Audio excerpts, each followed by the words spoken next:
fellow travelers, Mark here with Wolters World, and today we're here in Rwanda, this beautiful East African country. And today we're going to talk about some of the common mistakes that travelers do make. And these could be beginner travelers, or this could be more seasoned travelers, because there's a lot of mistakes that people do make. So we want to give you a list of them so you don't make those same mistakes. And I think the first mistake I see a lot of tourists make is they try to do too much in too little of time. I know a lot of people, oh, I'm going to Europe, I'm going to see 10 countries in 12 days, or I'm going to see all of East Africa in a week, or I'm going to see the main sites of China in 10 days, and they try to do too much. And what happens is, one, you don't have time to enjoy the sites. You don't get to see everything. It's like you're hurrying through and hurrying through. So like, oh, I saw the Mona Lisa. Okay, that's the Louvre. Let's go. And you don't get time to enjoy things. Okay, so don't try to pack too much into your trip, because you can get burned out and then you kind of forget, what did I see? Because I spent most of my time on a train going between places, or on a bus, or on a plane, and you're losing time that way. So don't try to do too much when you do travel. The second mistake I see travelers make is they only visit big cities. If they're going to the US, I'm only doing Chicago and New York and LA. Well, you know what? There's some smaller cities you can check out. Savannah, Georgia is gorgeous. Maybe Natchez, Mississippi is really cool. Going out to the mountains and seeing some of the national parks. There's so many great things to see that aren't just big cities. I mean, coming here to Rwanda, yes, the capital Kigali is cool to check out, and visiting the genocide memorial is really a moving experience. But coming to seeing the Twin Lakes here, and going to the Volcano National Park, or going to Lake Kivu and stuff like that, there's so much to see and do that's not just a big city. So make sure you're trying to plan some non-big city sites and stops on your trip as well, so you can see more of the culture. Because if you go to a big city, pretty much big cities all around the world do look pretty similar. Like, you do see the Starbucks and the McDonald's and stuff like that. So for more of the culture, make sure you get into some of those smaller towns. The third mistake I see a lot of new travelers make is they don't pre-book their tickets. Now, I'm not just talking for flights and hotels, I'm talking for tourist sites. For example, you want to go hike and see the gorillas here in Rwanda, you need to pre-book your tickets, because there are only a certain amount of spaces. You want to go in the Colosseum or the Vatican Museum, man, look at the lines there. They're insane. But if you pre-book your tickets, you can skip the lines. So that can make your life a lot easier. So if there's some sites you really want to see, check online to see if you can get those pre-booked tickets. Fourth mistake I see new travelers make is they overpack. Look, you don't have to bring the kitchen sink. You don't need to bring 10 pairs of shoes for a 5-day trip. You need to realize that, look, you can get by. I mean, if we go for 10 days or we go for 10 weeks, we actually bring the same 5 sets of clothes, like 5 sets of outfits, and that's it. Because if you overpack, one, it makes it hard for you to get around. I mean, you got to drag 2 suitcases, and if it's too heavy, how are you going to get that up into the above the head on the train? Or will it fit in your Jeep if you're going to be going, the salt flats and in Bolivia and stuff like that? You have to think about these things, because it's going to be hard for you to get around. Also, it makes you more of a target for the bad guys, because they see, oh, tourists that can't hold all their stuff, let's get them, because you're too busy dealing with all these things. Also, it could hurt your back. There's just a lot of issues there, and you don't really need all the stuff. So when you pack your suitcase, then take half of it out, and then take that with you. Because one of the best things is when you go travel, you can buy some amazing clothes, amazing gifts and stuff like that, and you're going to need that space in your suitcase. Fifth mistake I see tourists make is they don't notify their bank or their telephone company or their favorite neighbor that they're leaving. Look, your bank needs to know you're going to be going, so your debit card will work abroad or your credit card will work abroad. Make sure you call and let them know. Also, your phone bill can be insane crazy if you don't have an international data plan. So make sure you get one of those before you go, or maybe you buy a SIM chip when you're abroad and put that in your phone instead. It depends on the phone you have, but that's an unexpected surprise you don't want to have. And another thing I think is, if you have a neighbor you trust, let them know you're going to be gone and how long you're going to be gone. Because maybe you don't have them go into your house or into your apartment, but at least they're watching out for things. Maybe checking if mail's actually getting picked up or being held, or if Amazon left something at your house. Because that's one of the easy ways people can see you're not there is, oh, the mail's stacking up, or the newspaper is stacking up and stuff like that. Oh, 5 Amazon boxes. Hey, it's Christmas for me. And people will take them. So be careful with that. Now, the sixth mistake that I see a lot of tourists make, and this is one Josh and I both agree on, is they think the magic fanny pack will protect them. Look, if you're a tourist, it's not like bad things don't happen. I know people get upset, I got pickpocketed, or I got mugged, or these things happen. Well, they happen in normal cities to normal people too. So don't just think because you're a tourist with your magic fanny pack that nothing bad's going to happen. So make sure you're doing your research. What are the good places to go? What are the bad places not to go? What you need to look out for? What are some of the typical scams you have? And we've got tons of videos on scams and safety and stuff like that. But don't just think because you're on vacation, you don't need to pay attention, okay? So do be careful, because I've seen a lot lot of tourists like just wander out in the middle of the street. And you know, one of the most dangerous things for tourists is where most are killed, it's actually traffic stuff. Okay, so be careful with that. Seventh mistake I see tourists make is they only eat stuff they know. And this could be they only go to restaurants they've heard of before, right? You're like, oh, I know McDonald's, I'm gonna go there when I'm here. Or it's I'm in Italy and I know spaghetti, so I just have spaghetti without trying bigoli or something else. Make sure you're trying some of the local food. Now, I'm not saying you have to eat it every single time. I mean, I try to, but you know, after a few weeks, you want to have something from home. Try the local stuff. Try stuff you don't know. I always talk to my waiters and say, hey, what's a Rwandan dish I should try here? What's the local beer I should have? Let them tell you and then order from there. So then you get more of the culture in the food and it's not just stuff you already know. Another mistake when it comes to food is tourists that eat near main tourist sites.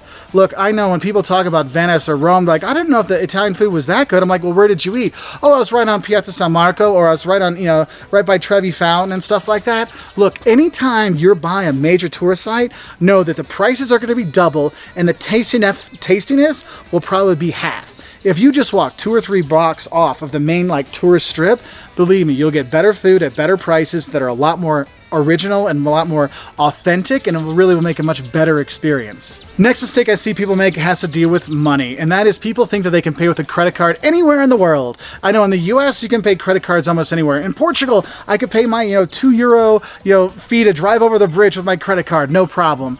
But that's not always the case. Some places cash is king, and you need to make sure you're ready for that. In some places you might need coins for the bathroom and all kinds of stuff. So know how the money works where you're going to go, so you don't show up thinking I'm going to use my American Express, and then you realize in Rwanda nobody takes American Express, or in Austria very few places took American Express. So you want to have a heads up for that. Or maybe if you're in Japan, realizing that the ATMs, because that's another mistake I see people make, is ATM mistakes. One, some countries the ATMs might not take your card, so you need to check to make sure you have that and PIN numbers to go with them.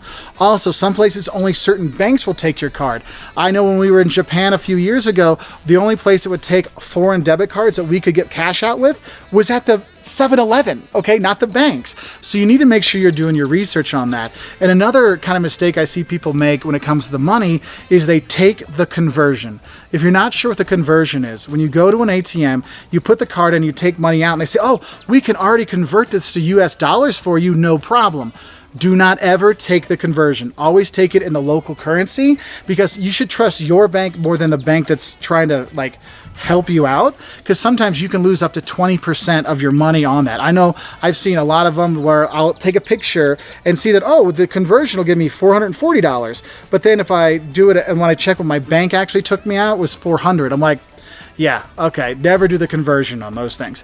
Also, sometimes they'll offer you conversions at restaurants. Don't do that either. Just take the straight, if you're paying in Rwandan francs, pay in Rwandan francs. If you're paying in euros, pay in euros. Don't switch it to dollars. Another one that I've had a lot of times when I've taken students around the world is the mistake is people think Wi-Fi is everywhere. Look, Wi-Fi is not everywhere. It is not a God-given right. Now, a lot of places do have Wi-Fi, cafes and stuff like that, and hotels, but it's not always going to be super fast. Okay, so don't expect you're going to be able to stream everything you want or upload those videos of the beautiful stuff you see here in Rwanda all the time. Don't think that's going to happen, okay? Be ready to realize you're not going to always have Wi-Fi. And where I've seen this problem is when people are expected to just use Wi-Fi to use Uber or other things.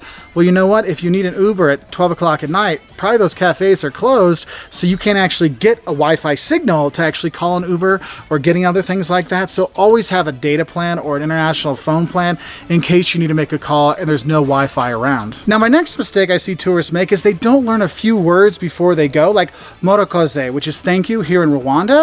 And the thing is, anywhere you go, if you just try to speak a little of the local language as a tourist, it really gets people to open up. And if you just think, well, they should speak my language because I'm spending money here, that's the wrong attitude to have. Just learn a couple words. It opens people up so much, and you can enjoy so much more of the country because the people are so happy, like, awesome, you tried. I can't tell you how many free drinks I got when I lived in Lithuania because I spoke a little Lithuanian. It really opened a lot of doors for us. Now, another mistake I see tourists make is they bring the wrong shoes. Look, depending on the kind of tour you're going to be doing or trip you're going to be doing, your footwear is really important. Yes, if you're hitting the beach, bring the flip-flops. That's great.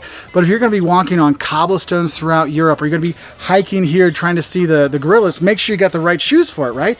You need hiking boots for those mountains and stuff like that, because you don't want to have bad feet. Because once your feet start hurting when you're traveling, they don't get better because you're always walking and seeing more sights. So have comfortable shoes. I mean, it's so important. Jocelyn even has a video on it down below. If you look at in the more information, there's a link for her rules on shoes when you travel. Now, another mistake I see tourists make, and I've seen a number of tourists get very upset about this, is kind of thinking that things are free when they're not actually free. So for example, in Portugal, the bread and butter and olives, you actually pay for that. Some places in McDonald's, they might make you pay for the ketchup. And I've seen a lot of tourists get really upset. Like, why is my meal so expensive? Well, you've got all the extras to go along with it. Well, at home, the bread is free. Well, in Portugal, it's not. And in some places I've seen, I mean, I remember in Prague, and this girl went over the counter at the McDonald's because she was so upset that she had to pay for ketchup. Yes, sometimes I eat McDonald's when I travel, okay? I'm sorry, you know, I live abroad for 12 years, you know, Italians eat McDonald's too, all right? But it was just so funny to see those things. So make sure you know if it is free before you start chowing down, because, you know, in some places that ham and cheese is more expensive than your actual meal. And that's why I think another mistake people make is they get upset over the little things. Look, when you travel, there's all these differences out there. Don't think of it as bad or weird. Just think it's different. It's a different culture, and I should learn from that. Because if you have that kind of mentality, those little hiccups, those little mistakes and stuff like that, they don't ruin your trip. Because I've seen a lot of people, and I've talked to a lot of people after they travel, and there'll be one thing that happens on a trip, and it ruins the whole trip. I mean, if it's a serious thing, that's one thing, but it's a little thing. I'm like, yeah, so you had to pay for the bread in Portugal, or, you know, so you had the coperto in Italy. It's okay. It happens. And they're like, oh, I just didn't think that was right. I'm like, yeah, but you had a great 3-week trip there, and that's what you're focusing on? Don't let the little things ruin your trip.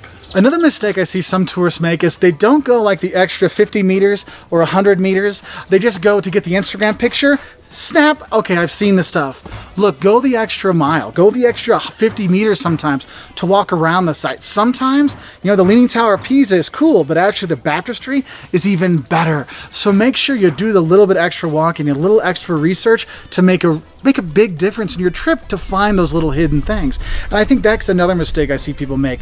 They don't do their research and read the reviews before they travel. And it could be on sites, but especially when it comes to hotels and Airbnbs and stuff like that, you really need to make sure you're doing your research to make sure it's the right town for you, or the right Airbnb for you, or the right hotel for you. Because some are great. Like if you're a young party goer, there's hotels or hostels for you.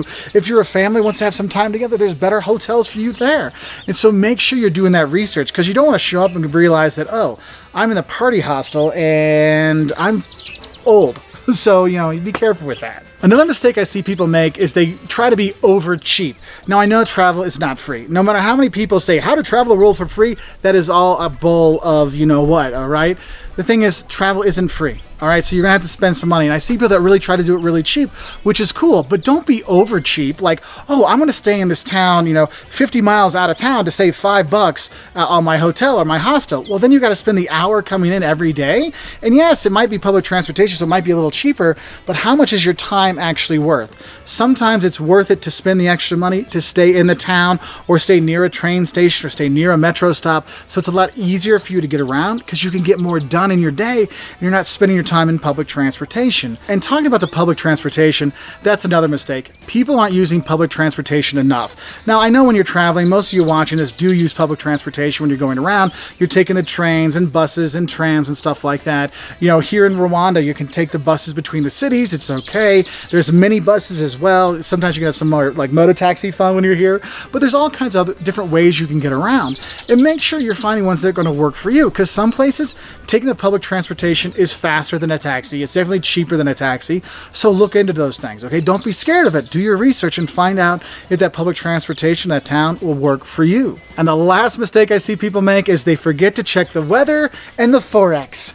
The weather, obviously, if you're going to go someplace, you're always wondering, what should I pack? What should I bring?